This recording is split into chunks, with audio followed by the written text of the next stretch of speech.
Assalamualaikum warahmatullahi wabarakatuh. Alhamdulillahilladzi arsala rasulahu bil huda wa dinil haqq liyazhirahu 'alad din kullih faj'alahu syahidan wa mubasysyiran wa nadhira wa da'iyan ilallahi biiznihi wa sirajan munira wa ja'ala fihi uswatan hasanatan liman kana yarjullaha wal yawmal akhir wa dzakarallaha katsira.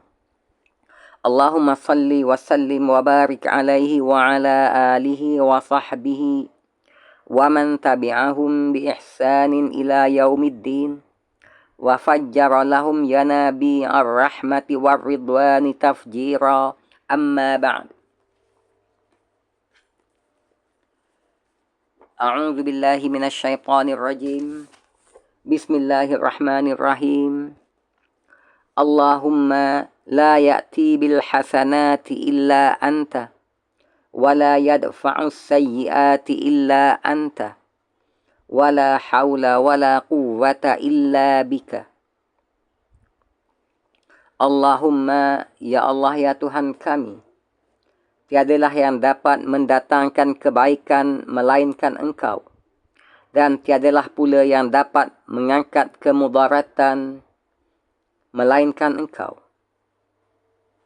dan tiadalah daya dan upaya melainkan dengan izin-Mu.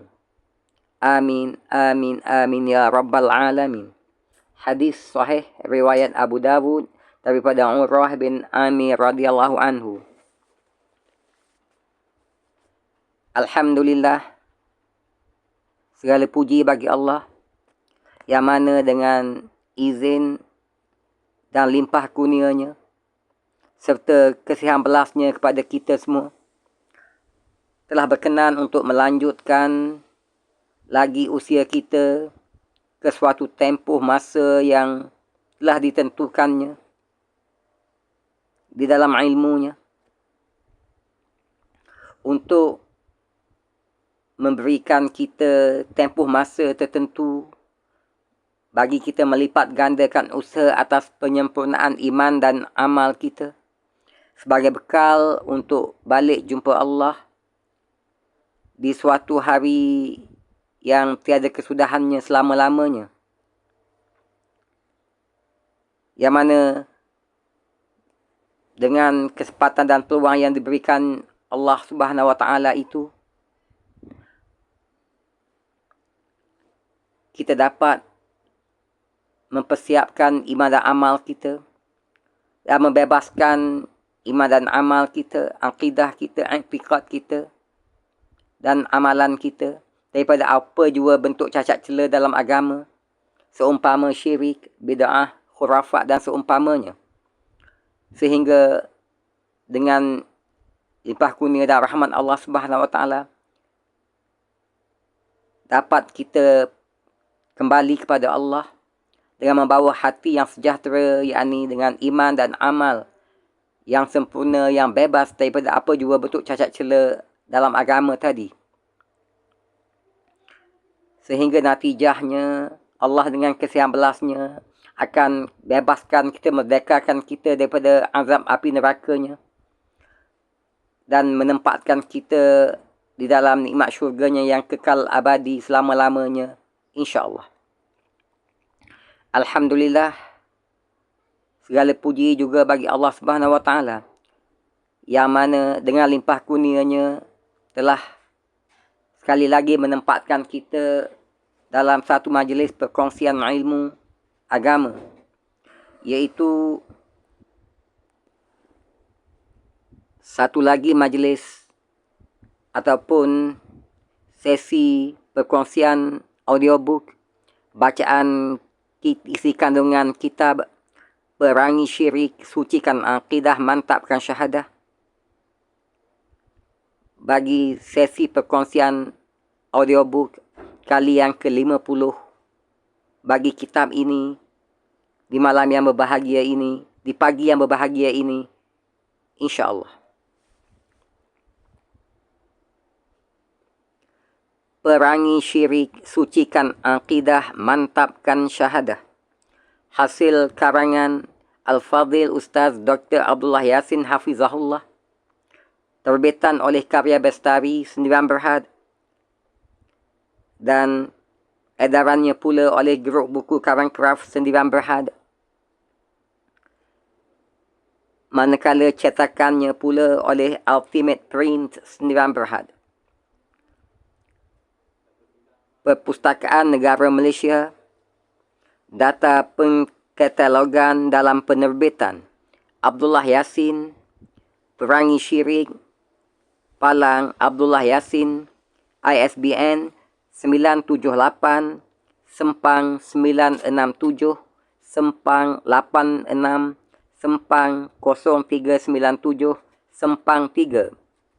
Islam Doctrines, Faith Islam, judul 297.2. Dan sebagaimana sedia dimaklumi, versi yang sedang kita ikuti perkongsian audiobook bacaan isi kandungannya ini adalah versi PDF, iaitu bagi cetakan kedua tahun 2013. Dan sebagaimana lazimnya, sepintas lalu berhubung kait dengan isi kandungan kitab Perangi Syirik, Sucikan Akidah, Mantapkan Syahadah ini, alhamdulillah, dalam sesi-sesi perkongsian terdahulu telah pun selesai kita kongsikan dengan izin Allah bab muqaddimah kitab, juga keseluruhan daripada bahagian 1, penjelasan 6 rukun iman yang merangkumi bab 1, Islam agama yang hak, bab 2, ibadah dalam Islam, bab 3, umat yang terbaik, dan bab 4, rukun iman. Manakala bagi bahagian 2, perkara-perkara yang membatalkan iman pula, alhamdulillah, telah pun selesai kita kongsikan keseluruhan daripada bab 5, kufur kepada Allah Subhanahu Wa Taala, yang merangkumi antara lainnya subtopik makna kufur, pembahagian kufur, dan perkara-perkara yang membatalkan iman. Juga keseluruhan bab 6, syirik kepada Allah Subhanahu Wa Taala, yang merangkumi subtopik makna syirik, sejarah syirik, jenis-jenis syirik, dan juga bahaya syirik. Dan kita masih lagi berada di bab 7, amalan syirik, yang antara lainnya merangkumi subtopik sihir, ruqiyah, yakni jampi mentera ataupun jampi serapah, tamimah, yakni tangkal azimat, at-tiyarah, yakni tilik nasib, syafaat, yakni pertolongan, dan tabarruk, yakni mencari keberkatan. Untuk makluman, kita masih lagi berada di subtopik yang pertama, iaitu sihir, yang mana telah kita selesaikan perkongsian pertama daripada 3 sesi perkongsian keseluruhannya berhubung kait dengan sihir ini. Dan insya-Allah di pagi yang berbahagia ini, bagi sesi perkongsian audiobook bacaan kitab Perangi Syirik, Sucikan Akidah, Mantapkan Syahadah, bagi sesi perkongsian audiobook kali yang ke-50 di pagi yang berbahagia ini, akan kita teruskan lagi sambungan bagi subtopik sihir dengan perkongsian kedua daripada 3 sesi perkongsian berhubung kait sihir ini keseluruhannya, insya-Allah.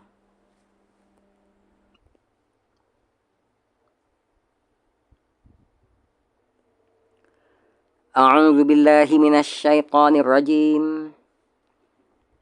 Likullin ja'alna minkum syir'atan wa minhaja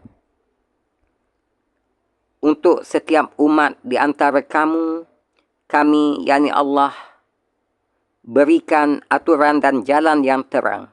Al-Ma'idah ayat 48. Sadaqallahul Azim.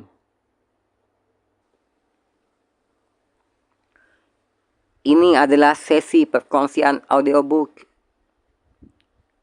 Bacaan isi kandungan kitab Perangi Syirik, Sucikan Aqidah, Mantapkan Syahadah bagi sesi perkongsian audiobook kali yang ke-50. Semoga perkongsian ini bermanfaat untuk kita semua, insya-Allah.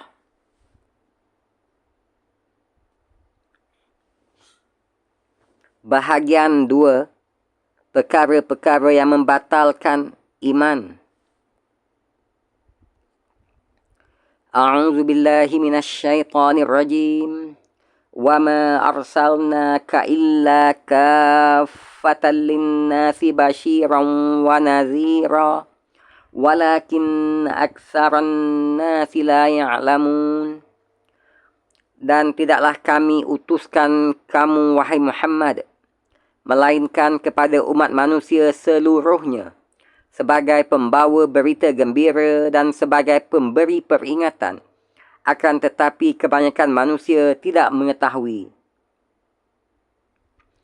Sabah ayat 28. Sadaqallahul Azim. Bab 7. Amalan syirik.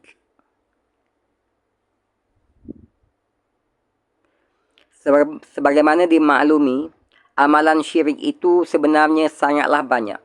Oleh itu, dirasakan perlu memberi pendedahan sebahagian amalan syirik yang tersebar luas dalam masyarakat kerana ramai yang tidak memahami hukumnya. Amalan syirik ini sebahagiannya boleh mencejaskan tauhid dan ada pula yang sekadar mencacatkan kesempurnaan tauhid seseorang. Mengapakah demikian? Ini kerana ada di antara amalan-amalan tersebut yang digolongkan sebagai syirik akbar, kufur akbar ataupun nifak akbar. Ada pula yang digolongkan sebagai syirik asghar, kufur asghar ataupun nifak asghar. Perlulah diingatkan bahawa jenis-jenis amalan syirik yang pertama ini, iaitu syirik akbar, kufur akbar ataupun nifak akbar, boleh merosakkan tauhid, akidah seseorang. Manakala jenis-jenis amalan syirik yang kedua pula, iaitu yang digolongkan sebagai syirik akbar, kufur asghar, syirik asghar, kufur asghar dan nifak asghar, mampu merosakkan kesempurnaan tauhid seseorang. Di antara jenis-jenis amalan tersebut ialah pertamanya sihir. Alhamdulillah, dalam sesi perkongsian audiobook kali ke-49 sebelum ini, telah pun kita kongsikan sebahagian daripada subtopik amalan sihir ini, iaitu berhubung kait dengan ta'rifan sihir, dalil-dalil kewujudan sihir,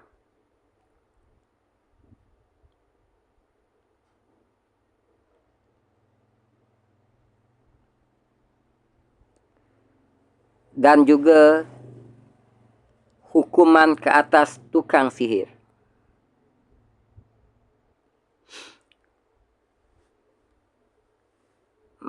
Di pagi yang berbahagia ini, bagi sesi perkongsian audiobook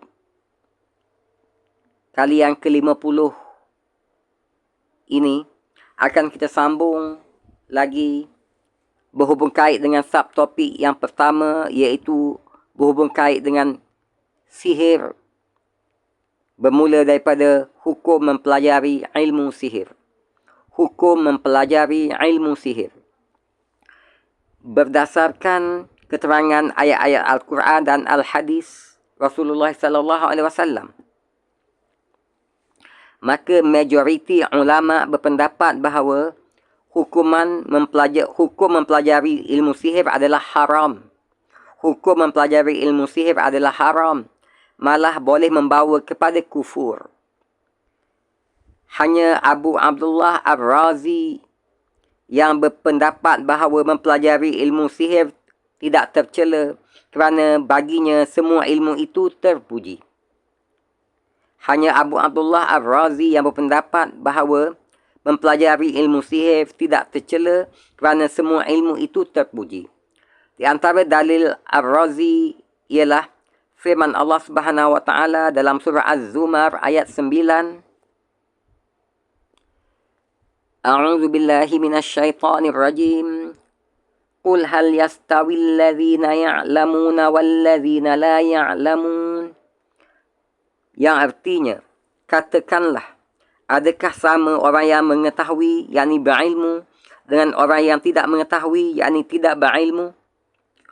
Walau bagaimanapun, pandangan Ar-Razi ini dibantah keras oleh Al-Hafiz Ibnu Hajar rahimahullah dengan hujah-hujah yang kuat. Antaranya, pertama, hukum mempelajari ilmu sihir adalah kufur, sebagaimana yang telah Allah firmankan dalam surah Al-Baqarah ayat 102. فَيَتَعَلَّمُونَ مِنْهُمَا مَا يُفَرِّقُونَ بِهِ بَيْنَ الْمَرْءِ وَزَوْجِهِ.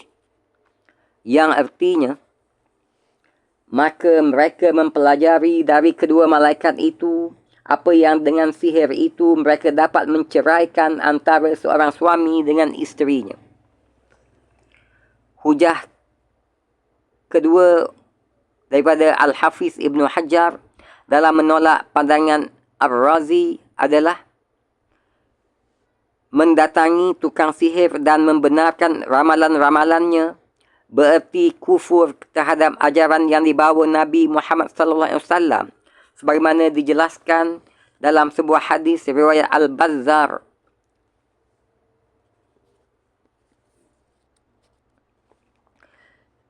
Di mana Rasulullah SAW bersabda, "Laisa minna man tatayyara aw tutayyara lahu aw takahanna aw tukahanna lahu aw sahara aw suhira lahu wa man ata kahinan fasaddaqahu bima yaqulu faqad kafara bima unzila ala Muhammadin sallallahu alaihi wasallam." Rawahul Bazzar. Yang artinya, bukanlah dari kalangan kami, yakni dari kalangan umat Islam, sesiapa yang menganggap kecelakaan atau menyuruh orang lain meyakini kecelakaan daripada burung-burung yang terbang, bertenung nasib, atau menyuruh orang lain melihat nasib, menilik nasib, yakni masa depannya, dan juga melakukan kerja sihir atau menyuruh orang lain melakukan sihir untuknya. Barang siapa yang pergi menemui tukang tilik, yakni tukang tenung nasib, dan mempercayai kata-katanya, maka sesungguhnya dia telah kafir terhadap ajaran Islam yang telah diturunkan kepada Nabi Muhammad sallallahu alaihi wasallam. Manakala hujah ketiga daripada Al-Hafiz Ibnu Hajar rahimahullah dalam membantah keras pandangan Ar-Razi, yakni bahawa hukum mempelajari sihir adalah tidak tercela, adalah tidak seorang pun dalam kalangan para sahabat radhiyallahu anhum yang mempelajari ilmu sihir.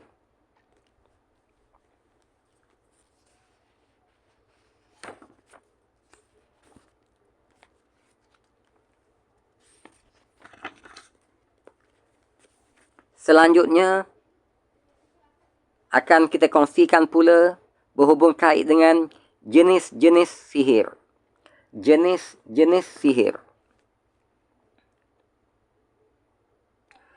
Berdasarkan keterangan daripada Al-Quran dan Al-Hadis yang sahih, nyatalah bahawa sihir memang wujud dan tidak boleh diingkari. Malah dikisahkan di dalam Al-Quranul Karim tentang wujudnya jenis sihir yang memisahkan suami isteri, dan Allah Subhanahu wa taala menyuruh kita agar memohon perlindungan daripada perbuatan tukang-tukang sihir. Realiti hidup kita juga membuktikan kesan-kesan buruk yang dialami oleh mangsa perbuatan sihir. Ini menunjukkan bahawa sihir adalah sesuatu yang hakiki. Allah Subhanahu wa taala berfirman dalam surah Al-A'raf ayat 116, "Waja'u bisihrin 'azim." Dan mereka datang dengan sihir yang sangat dahsyat. Di dalam ayat ini, Allah Subhanahu wa taala menyifati sihir dengan azim, iaitu sesuatu yang hebat, dahsyat atau satu perkara yang besar. Jika sihir itu tidak wujud, sudah tentu dia, yakni Allah Tabaraka wa taala, tidak akan menyifatkannya dengan sifat azim tersebut. Namun, hakikat itu tidak menafikan wujudnya sihir yang hanya khayalan belaka. Seperti mana firmannya tentang sihir yang dilakukan oleh tukang-tukang sihir Fir'aun. Sebagaimana difirmankan Allah dalam surah Taha ayat 66. فَإِذَا حِبَالُهُمْ وَعِصِيُّهُمْ يُخَيَّلُ إِلَيْهِ مِنْ سِحْرِهِمْ أَنَّهَا تَسْعَى. Maka tiba-tiba tali-tali dan tongkat-tongkat mereka terbayang kepada Musa seakan-akan ia merayap cepat lantaran sihir mereka. Pada pandangan Nabi Musa AS, tali-tali yang dicampakkan oleh tukang-tukang sihir Fir'aun itu kelihatan seperti ular yang menjalap disebabkan kekuatan sihir mereka. Atas dasar inilah, maka sesetengah ulama membahagikan sihir kepada dua jenis, iaitu sihir hakiki dan sihir khayalan.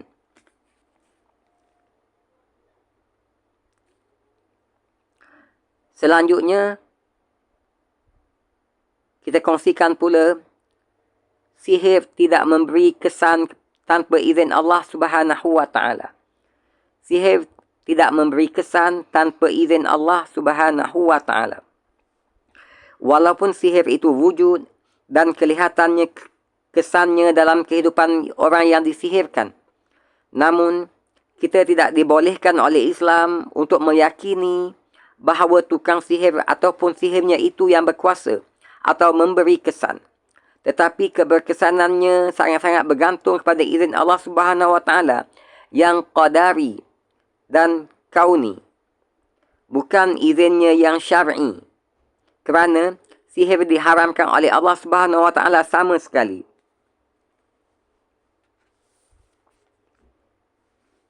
Rujuk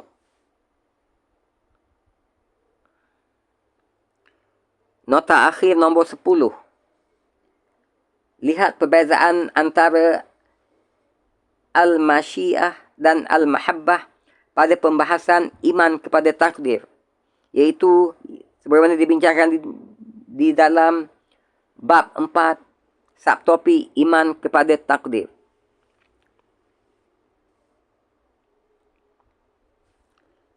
Allah Subhanahu wa taala berfirman dalam hal ini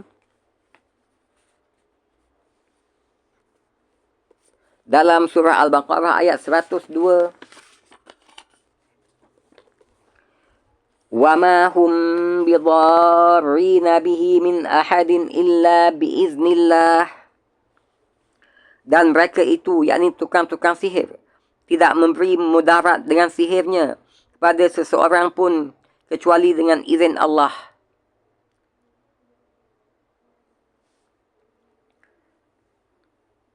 Cara mengenali tukang sihir. Cara mengenali tukang sihir. Allah Subhanahu wa taala menyuruh manusia berubat jika mereka ditimpa sakit. Rasulullah SAW bersabda bahawa tiada satu pun penyakit yang diturunkan oleh Allah Subhanahu wa taala ke muka bumi ini kecuali diberikannya penawarnya sekali. Oleh itu, jika suatu penyakit tidak sembuh melalui perubatan moden, pesakit diperbolehkan untuk mencari rawatan secara tradisional. Hanya kadang-kadang rawatan cara tradisional telah bercampur bau dengan unsur-unsur sihir ataupun syirik. Ini menyebabkan pesakit yang kuat imannya kepada Allah Subhanahu wa taala dan mengetahui betapa bahayanya syirik menjadi serba salah untuk berubat secara tradisional. Lalu bagaimana caranya untuk kita mengenali bomoh-bomoh yang ada mengamalkan unsur-unsur sihir ataupun syirik? Dipaparkan tanda-tanda yang jika terdapat salah satu daripadanya pada bomoh berkenaan ataupun pada dukun berkenaan, maka dapatlah dikenal pasti bahawa mereka ada menggunakan sihir, iaitu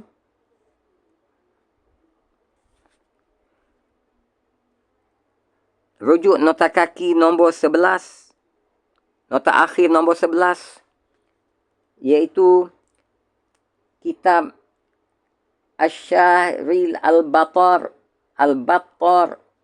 oleh Wahid Abdul Salam Wahid, halaman 77-78, atau terjemahannya Senjata Tajam untuk Menangkis Sihir dan Ilmu Hitam oleh Abdul Rahman An-Nairusi, halaman 91 hingga 93.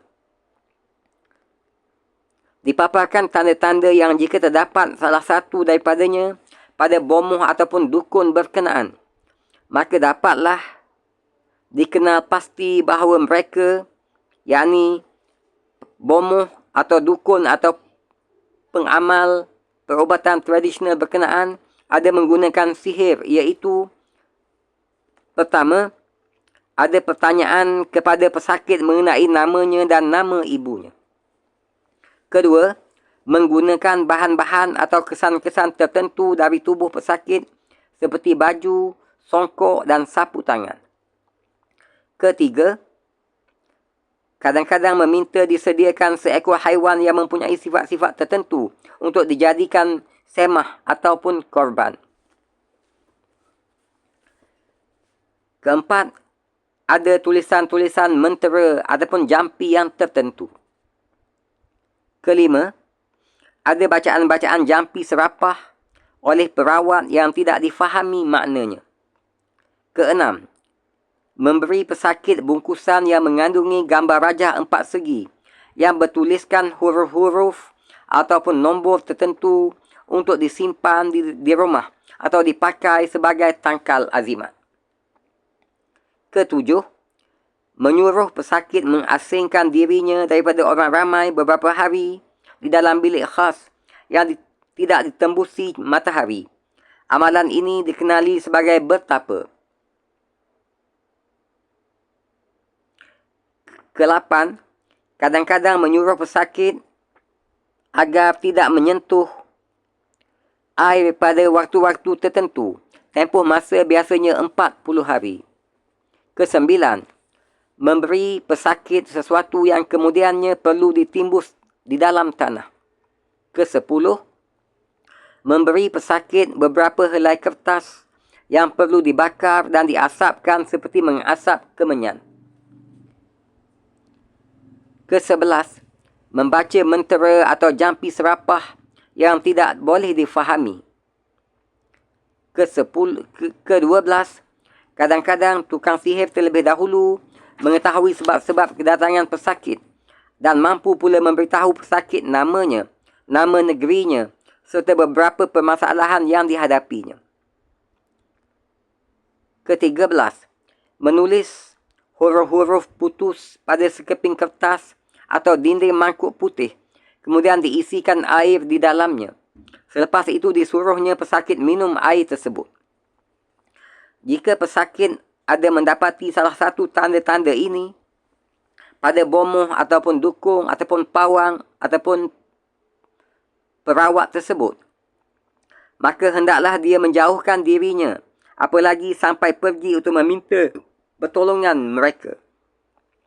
Jika pesakit tidak bersikap demikian, besar kemungkinan dia akan menjadi golongan manusia yang mendapat ancaman daripada Rasulullah SAW, sebagaimana sabdaannya dalam hadis Hasan riwayat Al-Bazzar, iaitu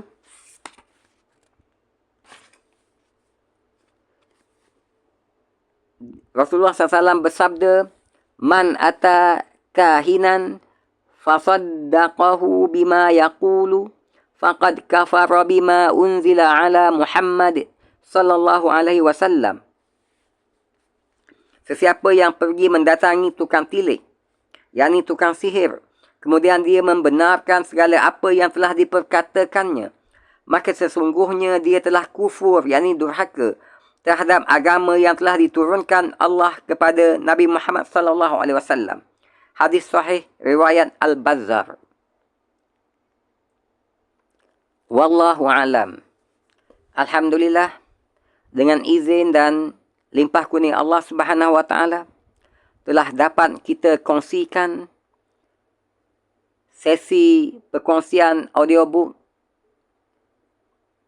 yang kedua daripada 3 perkongsian audiobook keseluruhannya bagi subtopik sihir ini.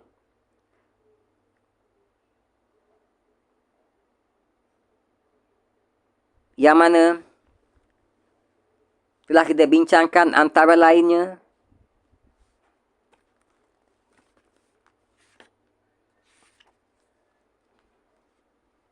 hukum mempelajari ilmu sihir, sihir tidak memberi jenis-jenis sihir, sihir tidak memberikan kesan tanpa izin Allah Subhanahu wa taala, dan cara-cara mengenali tukang sihir. Semoga perkongsian audiobook kita ini bermanfaat untuk memantapkan lagi ilmu pengetahuan kita, ilmu yang tepat mengenai agama kita, insya-Allah, dan menjadi asbab untuk Allah hitungkan sebagai salah satu amalan soleh kita dalam kita mempersiapkan bekal untuk hari akhirat nanti, insya-Allah.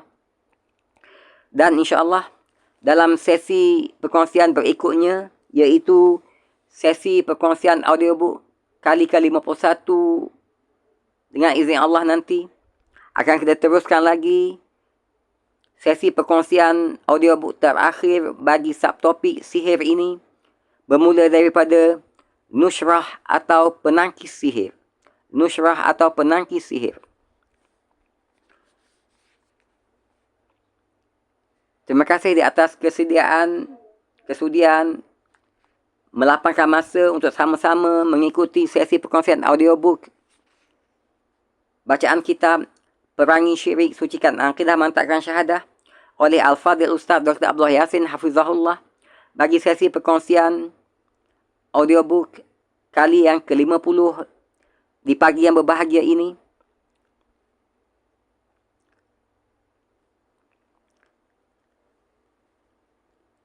Sehingga bertemu lagi dalam sesi-sesi perkongsian audiobook selanjutnya, insya-Allah. Wabillahi taufiq wal hidayah. Wassalamualaikum warahmatullahi wabarakatuh.